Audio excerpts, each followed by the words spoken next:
This week, SecureAuth has a new feature that aims to protect mobile users with an interesting style patent. Gurucul CEO receives an award. Spunk and Palo Alto extend their reach into Amazon's AWS cloud. The cybersecurity skills shortage and what you can do about it or not. And OneLogin is another company, given the recent conference on Amazon AWS reInvent, that is announcing more features compatible with Amazon's AWS. John and I this week will talk about defending against attackers successfully against these top 5 things that were identified by a company as the top 5 reasons why they're able to gain a foothold in an organization during a penetration test. We'll talk about what you can do from a defender's perspective against all 5 of those things. All that and more on this edition of Enterprise Security Weekly.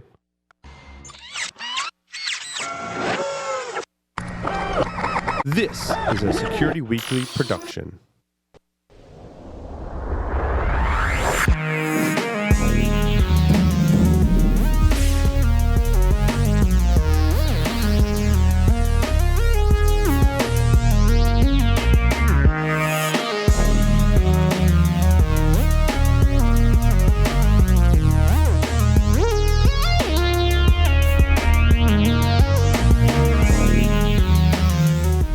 Brought to you by IT Pro TV, an easy, entertaining approach to online IT training. IT Pro TV offers 1,000 hours of up-to-date, high-quality video training content. Course topics include certified cloud security professional, ethical hacking, cryptography, and VMware. You can stream their courses live or on demand to your mobile device, all for one low monthly subscription price and cancel at any time. Visit itpro.tv/enterprise security to upgrade your brain with the most popular IT certifications. Use the code ES30 for a free 7-day trial and save 30% off for life. Logarithm's Netmon Freemium delivers real-time network visibility to quickly identify emerging threats in your IT environment. Netmon Freemium is a free, commercial-grade network forensics and traffic analytics solution. You can use Netmon Freemium's powerful capabilities to search against all observed network traffic, identify abnormal traffic patterns and application usage, and quickly analyze full packet captures. Take the first step towards real-time network visibility. Visit logarithm.com/freemium to learn more and download it today. Welcome, everyone, to Enterprise Security Weekly. I'm your host, Paul Asadorian, broadcasting live from G-Unit Studios here in Rhode Island. Very excited about today's Enterprise Security Weekly. It's episode 24, and it is, in fact, December 1st, 2016. On the lines via Skype from the Black Hills, Mr. John Strand is with us. John, welcome to the show. Thank you, Paul. I was glad that I could actually dig out from the 2.5 feet of snow that we received to actually make it down here today. So that's good. Yeah, see, I did actually hit myself in the head with. Is that? Oh, I didn't see that before. Did you get into a fight? Did your wife clock you one for being a jerk? Because that could happen too.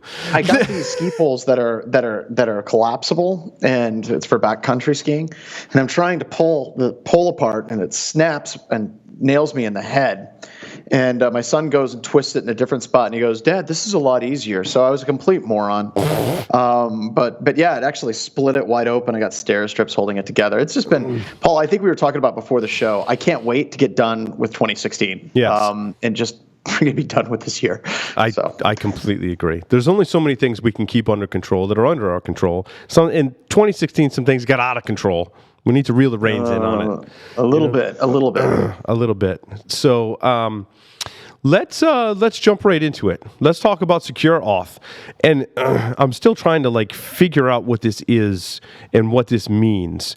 So here's so SecureAuth has a new security feature that's trying to protect mobile users. So instead of displaying a confirmation button on sign-in alerts, the patent-pending system generates a set of random characters similar to the image-based CAPTCHA test used by websites to combat bots. A reference image then appears on the login screen of the service that is being accessed. Users must select the matching character in the alert to authorize the access attempt, which they can't do if the login screen was opened by someone else. So does that mean your phone gets the image too? I don't know. I'm kind of confused by this. I'm trying to piece this together. And we have two separate kind of hits. We got a lot of authentication stories this week. Yes. Yeah, so I think it's basically like they're just trying to add more ways to do authentication, and this is nothing that exciting at all. I mean, I feel bad. I like SecureAuth; they're a good company, but somebody spent a lot of money on this, and I think it's a misstep. And I could be wrong, but I'm in a bad mood, so what the hell? Let's go with it. So there's a whole bunch of people that are constantly coming up with authentication schemes that involve choosing a picture, right? So you choose a picture out of 50, and then when you log in, you choose the same picture again. Oh, okay, that's a pain in the ass. The other one that I love, Paul, is whenever you go to Facebook, it's like, well, we're going to show you a picture of one of your friends. And this is going to sound really horrible, but how many friends do you have on Facebook right now, Paul? I don't know. Kind of. I'm a bad example. I keep Facebook small. That's my point. I'm a bad example because I accept Facebook friend requests from all of our former students and our listeners. And, we use it for marketing. And they show me pictures of people. I'm like, hell, I don't know. It doesn't really work all that well. So this just seems like it's one more step. And I honestly don't know how this improves over something like a two-factor authentication with Google Authenticator or with RSA token. Maybe someone can explain how this is like light years better, but it seems like it's just another kind of gimmick in authentication. I agree. The fact that I can't read it and really understand, and I'm not the only one, that John and I really have a tough time deciphering exactly what they patented. In other words, if you're talking about a new method of authentication that's supposed to be easy for users and you can't describe it in a paragraph that people can read and understand, you've failed. I mean, if you came up with a new authentication mechanism, let's say you enter your user ID and password, and then I show you a picture of a goat, and you push the goat. Or you take that goat and you push it into the ocean, so like it's like a sea goat or something. Then that would make sense. Or wouldn't it be a goat sea? It could be either way. Paul, we'll trademark it later. Okay, just not right now. Screw it. Let's just go there. So yeah, we could call this goatsy authentication, and it would make sense. And we can explain that to each other, maybe because we're just really horrible people, in 5 seconds or less, and we get it. But this is like 3-4 paragraphs of gibberish to me. I like how we got to the first story, and we already have a title for the episode. This is officially the goatsy authentication episode. That's awesome. So, all right. Anyway, I normally, when companies or people that work for companies in our industry, our fine information security industry, receive awards, I often don't recognize them on the show just because that's all we'd be doing every week, because a lot of the press releases are about companies receiving awards or individuals from a company receiving an award. The merits of each are all different, and it's really not worth discussing, except this time the Gurukul CEO, Saryu Nayar, that's how I'm going with that.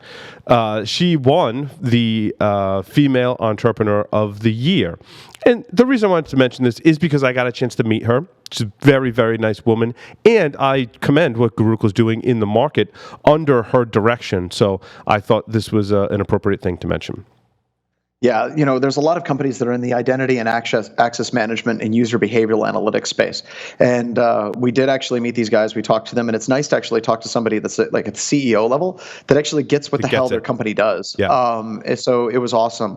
Was it RSA or was it Black Hat? It was it was Black Hat. Yeah, we have a very long history with Gurukul, which they're very near and dear to our hearts for that mainly reason. Because we couldn't pronounce their name. Yes. And it's not very often you have the CEO of the company come and try to explain how to pronounce the name of the company. And now she's going to hunt us down again and tell us how to pronounce her name. Because we're horrible people. And, but that's just the relationship we have with Gurukul, is that we mispronounce them and they correct us. And that's part of the love that we have for each other. So, but the product is very cool. So please check it out. And congratulations to her. I think it's well deserved. Absolutely. Spunk is extending its reach into AWS. From what I gather, there's a free service and something that's along the lines of $3 a month. Essentially, the latest version of the Splunk app for AWS provides access to enhanced dashboards, billing insights into multiple types of AWS instances, and integrated machine learning algorithms, your favorite, John, that identify cost optimization opportunities as well as potential security issues. I thought this was interesting for a lot of reasons. First of all, it's not just solving the security problem, it's solving the economics problem of being in the cloud, or the potential negative impact on the economics of being in the cloud, in that your costs are somewhat difficult, not somewhat, they are difficult to control, especially at scale. And Splunk is trying to address the security issues as well. And as we talk about organizations moving to the cloud, whether that's for infrastructure or applications, we talk about how we're going to do security. And I think that the last week was AWS, Amazon's AWS reInvent conference, and I think it's still going on. Actually, it could be. And we've seen a lot of announcements on the cusp of that, and as part of that, and a lot of them are security companies offering their services or more tightly integrating into Amazon AWS. Good, bad, or indifferent, I truly believe that this is a good thing. I think it's going to further cloud adoption. Well, and dude, this is one of those key themes that we've been seeing on the show for the past 24 episodes or so, is this massive migration into the cloud. There's a quote from Praveen, who we've actually talked to a couple of times for unrelated things. But they're saying that entire data centers are being forklifted into AWS, and we're seeing that too at Black Hills Information Security and Offensive Countermeasures. This is not some type of fad or some type of trend phrase that's going around. No, this is real. The cloud is a thing without question, and I don't think a lot of security people understand it very well at all. I still think that along those lines, John, and I was thinking about it, and there's still a lot of it, not a lot, but there's still infrastructure that's going to have to exist locally to the organization. And I think about my own organization for that, maybe even your own organization. There's certain infrastructure, like when we're capturing traffic, when here in the studio we're capturing audio and things of that nature and video, the equipment has to, we can't, capturing that directly to the cloud is like not an option. It requires devices to be physically plugged into physical machines in order to do that. So I don't think everyone's infrastructure is completely going away. However, for a lot of things, it's going to make a lot more sense to do it in the cloud. And now we're seeing more and more enhanced security. Yep, and more products coming out for that. I think our next couple of stories are on that, in addition to Splunk as well. But no, it's interesting. But we've seen a lot of companies that actually make that transition and do a very good job of it. We're not going to really mention any of the companies that we have talked to and worked with that haven't done it as well. Because if you try to just pick up your entire infrastructure, right, and you try to throw it into the cloud, as Paul said, there's a lot of things that just aren't going to make that transition. And Amazon gives you a number of different services that can actually hook your cloud infrastructure with AWS, with your existing infrastructure by using various VPNs. And Paul, do you remember, was it a year or 2 years ago, we tried to get the VPN services with Amazon working with our local infrastructure and doing our lab? Remember what a nightmare that was? Nightmare. It was horrible, but it's gotten a lot better now. So that integration between the two is a lot better. That's why I think the Splunk thing is interesting.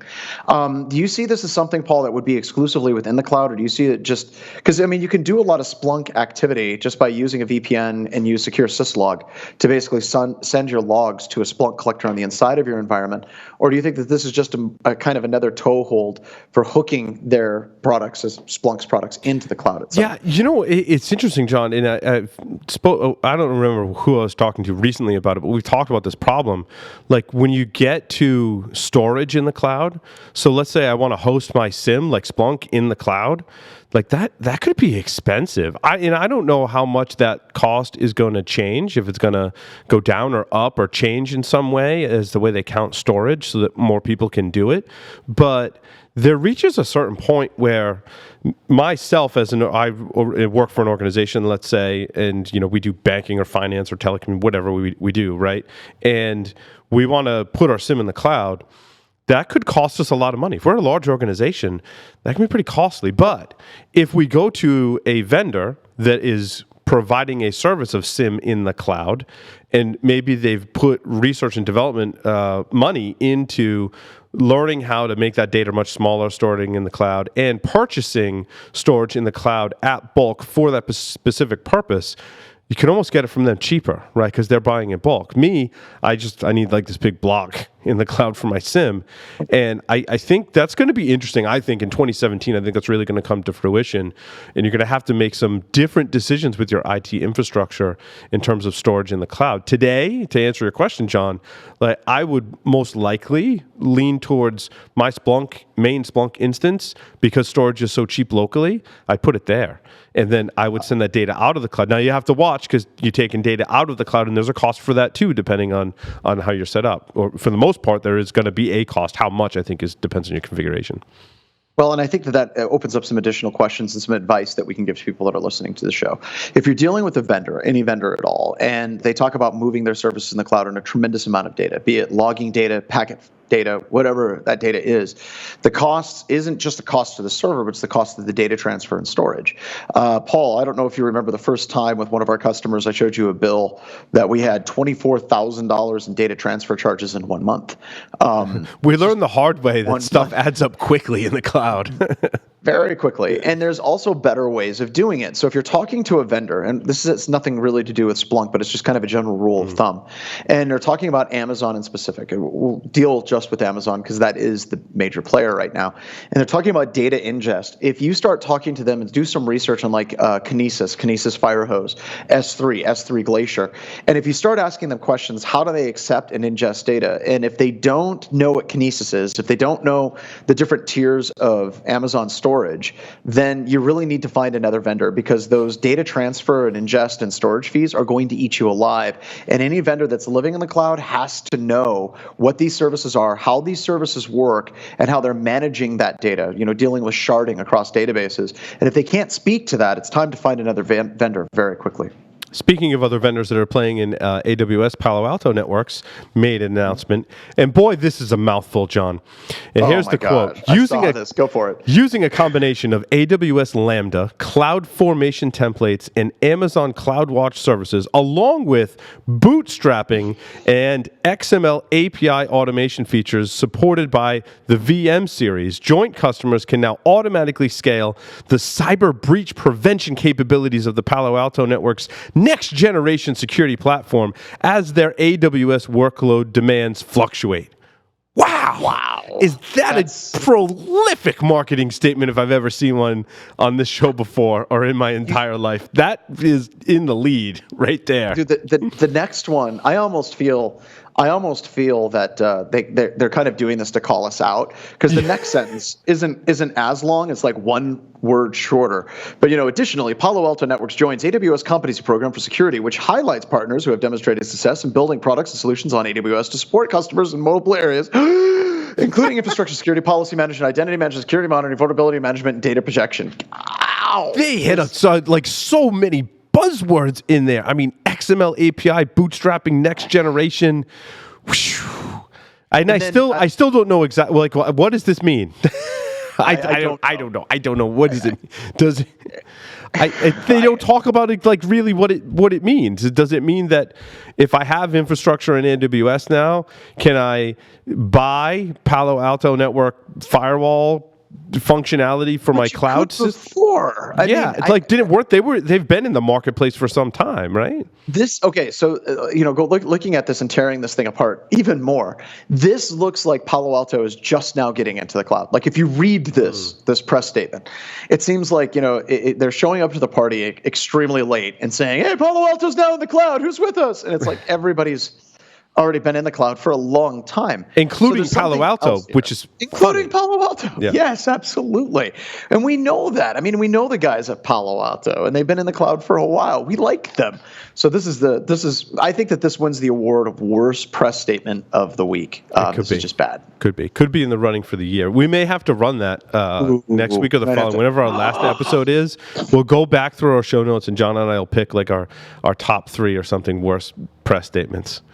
Yeah. I think we're going to have to exclude automated penetration testing because I know that our audience is already biased against that one. So we'll have to pull that one. But we'll find some of these gems. We should have a whole awards show. We should. It'd be like the ponies, but different. Exactly. Worst vendor marketing statement, best vendor marketing statement. Yeah. Best integration, worst integration. That could be actually kind of fun. We would make a lot of people happy and a lot of people really pissed off in doing that, which is really what we do every week here on the show. So yeah, I love it whenever we get the emails like, you guys don't know what the hell you're talking about. How come you aren't talking about, what was it?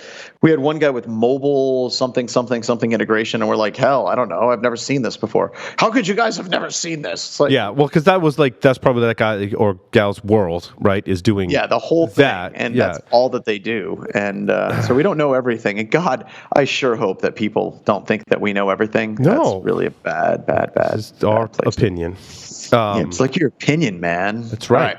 So this was kind of interesting. It's a little bit of a deviation from the stories we normally cover.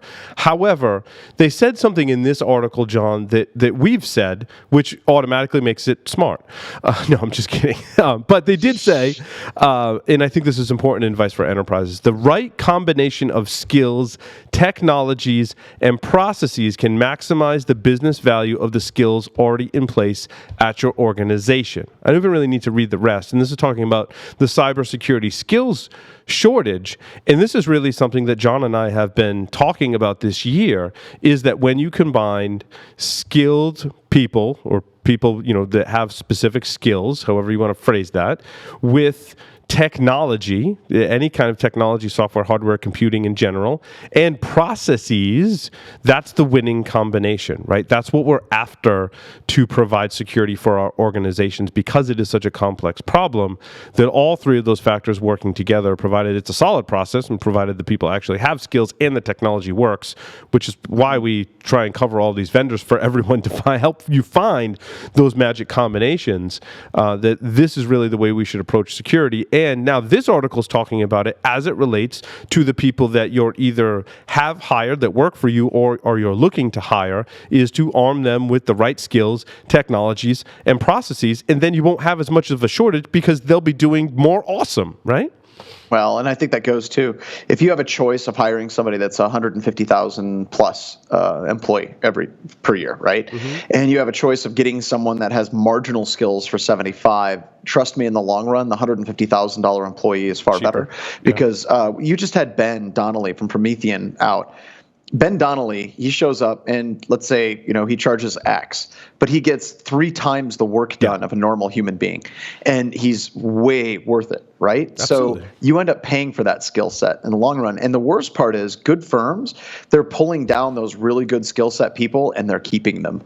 So it's becoming a rarer and rarer commodity on the open marketplace. What I like too about your example, and I think it applies to how you do security in your enterprise and how your team operates, is that the process is very complementary to the skills. So, in this case, like, I have a really good handle on the process of how our software works here, one of our software systems here at Security Week. Like, I designed it. I was, the architect behind it. I have a really good handle on the process, and I can define that. And someone with the right skills and then giving them the right technology, so we build it on the right platform, that's a winning combination for success, right? And that was a good example of how you can combine all three of those things. And it's not always easy to have all three of those things, but when it happens, it's really cool because you get 3 times as much done. I think that's a good measure. You absolutely do. You absolutely do. And that also kind of ties into, if you want to keep good employees, don't have them filling out compliance documentation. Yeah. You're going to lose them really quickly. Yeah. But now I got a question for you, Paul. Mm-hmm. We've talked about it on this show. Last time I was on the big show, Security Weekly, like 4 months ago. I kind of talked about this. And so I think that there's a tech bubble coming in information security. And I think that this show is one of those things that's kind of leading me to believe that. And I believe that we're going to have this huge burst, especially in the product space for information security. We can talk more about that here a little bit and why I feel that way. But I don't see there being a bubble bursting for jobs in computer security. Jobs in product companies, yes, but not in jobs in information security. Is that something you kind of see or not really? I just wonder what's going to cause the bubble to burst. like I said, in products. I think that we're going to get oversaturated with the number of products. You're going to end up with VC capital funding. I was talking to Chris Brenton about another company, and we won't mention them, but they have over $100 million in VC funding, and their product is an extremely basic product. He's like, basically, you could slap a web front end on Recon NG, generate some reports, come up with an automated scoring metric, and you can do exactly what they have done, cheaper and easier and faster. But we see a lot of these shows that we have, like news stories about, Series 1, Series 2 funding for VC capital and all that stuff that you know far more about than I do. And there's a lot of times that you and I are just kind of left scratching our heads thinking, how is this company worth $100 million? How is this company worth $50 million? And so on. And I think that the burst is going to come in the product space whenever all these VC capital fund companies basically start trying to get their money back out, either by selling patents, parsing out the company, trying to get the company purchased by another company, seeing competitors buy other competitors. We're going to see a downsizing in the product space at some point in the near future, I think. Now, I could be Pollyanna about this, but it does seem that way. I don't see how many of these companies can support the valuation that they're actually getting. I think we need to talk about what the bursting bubble means. And in the case that I think you're describing, John, it's the bubble bursting on funding. And I think a lot of companies just, that company that you mentioned is going to get nowhere near $100 million in funding. I think they are today because there's such a gap in spending. Now, I do see like the amount being spent maybe being impacted in the future as there are certain acquisitions that happen and certain smarter players come in that are funded that do allow you to spend a little less on security. In other words, I pick up a technology that I don't have to now give $100,000 or $200,000 a year to big company XYZ. I can spend 50 with a smaller company and I'm saving a little bit of money. So I think there's some economics that come into play. I don't see spending reducing drastically. Where I think the bubble is going to come in, it's going to be much harder to get funding. I think you're going to have, and largely, there's reports that we're seeing that today, but I don't think it's as widespread as people think in covering on our Startup Security Weekly show. But I do think moving into 2017, we may actually see a little less funding, because when you have companies that build vaporware or build a product that can be easily reproduced and have taken $100 million in funding, now that's less funding that other people are going to have, even if they have a good idea. So it's all the more reason to listen to this show and Startup Security Weekly if you're thinking of getting into this space, to learn how to play in the market and have a great pitch for your company and how to build your company. And really some of the things that I've learned, John, are about building the pitch and having the idea and being unique and about your target market, sure. But I think that the companies that get customers and keep customers and really focus on customer service and customer success are the ones that are going to continue to get that funding and be very successful. Very cool. Do we talk about, one login? We got one login. This is another AWS story. Yeah. Multi-environment AWS user resource provisioning was announced. My whole this is basically they're enabling cloud development operations teams to access AWS resources using least privilege access, even for complex environments. My thing, and this kind of speaks to what you were just talking about, John, could this be displaced by Amazon creating its own single sign-on and privileged account management system? Well, dude, you know that's coming, right? Or Amazon's just going to buy someone and build it into their product offering, right? I mean, this is a no-brainer for Amazon to do. I just do not. I cannot see Amazon sitting idly by and completely sidestepping the entire authentication component. I just can't. It's going to happen. It's just a matter of time. And I think that's why we see so many different news stories where companies are basically clamoring to say that they're in Amazon, because that gorilla is coming. And you want to establish some type of mind share, get those press releases out there, let your existing customers know, because it entrenches you, right? So if a customer knows that you have that capability and you're already in a good amount of their customer customer base. Whenever Amazon brings this type of capability forward, there's less incentive for their existing customer base to leave. So I almost look at this particular one as more trying to keep their existing customers in line and letting them know that they have these services and making sure that customers are aware that it exists, and then it is trying to win over new customers. It's kind of like IBM for years had a huge problem. They had so many different products, they didn't even know what freaking products they had. Symantec would be another good example. You remember the Symantec webcast we did on AV Bypass, the really awkward one like 3 years ago? I do. Yeah, we wanted to focus on whitelisting.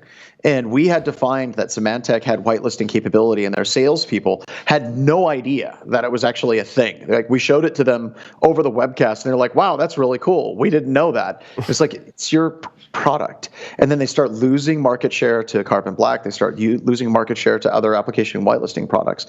And I think that that's a danger that a large corporation runs into. So this reads to me like they're trying very, very, very hard to let their existing customers know, look, we can connect into AWS resource provisioning. We can absolutely tie into that. Well, the thing is, too, we also said several years ago that, well, Microsoft's just going to have their own antivirus and they're going to kill the antivirus market. And largely that hasn't happened. In fact, Microsoft's kind of foray into endpoint protection in Emmet, they've come out and said, yeah, not so much with Emmet. And we just got done with a webinar with Endgame. And I'm like, you guys must have been jumping for joy when Microsoft said they're kind of backing out of support for Emmet. And I think a lot of those features will be built into the operating system, but they're not going to put the research and development time into, like in other companies such as Endgame or any endpoint protection vendor, into making the best and most efficient process possible, or product possible, that will actually stop attacks. So one can say in that case, now with authentication and privileges, this could be the case too, that the operating system or platform or infrastructure provider gives you some level of maybe privileged identity management or some level of malware protection, and you do enable that and use that, but then you go buy another product to build on top of it. So that it could go that way as well, and we've certainly seen that with endpoint protection.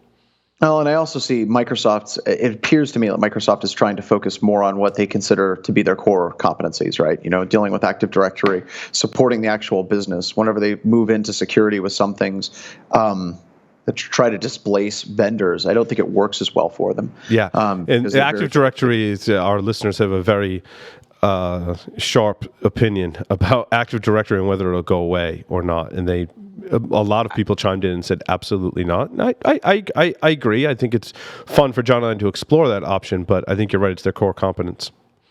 Well, and the more people argue, like whenever I say Active Directory will start slowly moving off into the sunset, people get all completely feverish about it, and that's cool. That's okay. But when it's a conversation, right? That's what we're trying to start. John, I'm going to tap your brain for the next segment, so we're going to take a short break and come back, and we're going to talk about all of the ways in which I think not just one pen test company gets into companies and gains a foothold, but several of them do, and what you can do about it. Stay tuned.